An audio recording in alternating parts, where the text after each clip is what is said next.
quasi-public money in the context of this non-recourse line of credit. And I think, to me, that sums up really what I want to say. I believe in the tripartite model. I think we have to renew it. I think we're going to be able to renew it, and I take on the leadership that's suggested. I take on willing the leadership that's suggested in this report in terms of doing that post the political phase that we're in at the moment. I think we have to continue with the excellence as we go forward in the future. I do think we'll be looking at not exclusively project financing, but more looking at financing that's done in that manner by all the governments, quite frankly. And I think that the excellence should be constantly monitored in terms of what it takes to achieve it by way of investment, because I just think that's what good organizations do. As well as achieving excellence, they look to make sure they're getting the best value for money for the people that they're representing. In this case, the shareholders are the three governments and the people of Toronto and Canada and Ontario.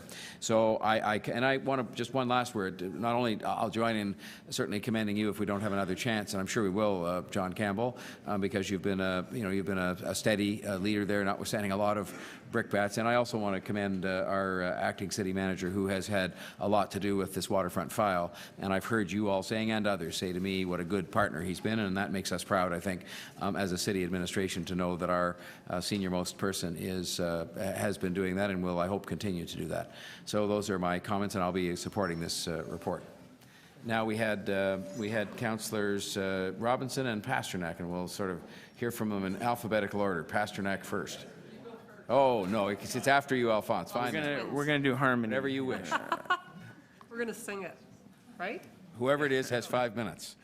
Go ahead. Just actually, because of the lateness, and I don't want to repeat what's already been said, but there's no doubt that freshwater waterfronts in urban areas are an enormously precious resource, and one of the great resources that Toronto has, and we're extremely lucky to have it, is such a waterfront. But waterfronts must trigger smart decisions, smart investment decisions, smart planning decisions, and only by making those decisions correctly and prudently can we have a waterfront that will be a great legacy for the city and for future generations.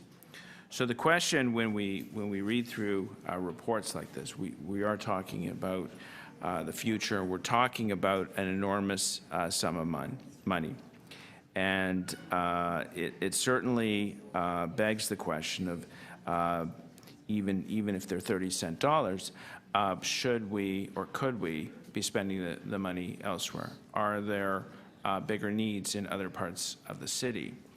Is this fair?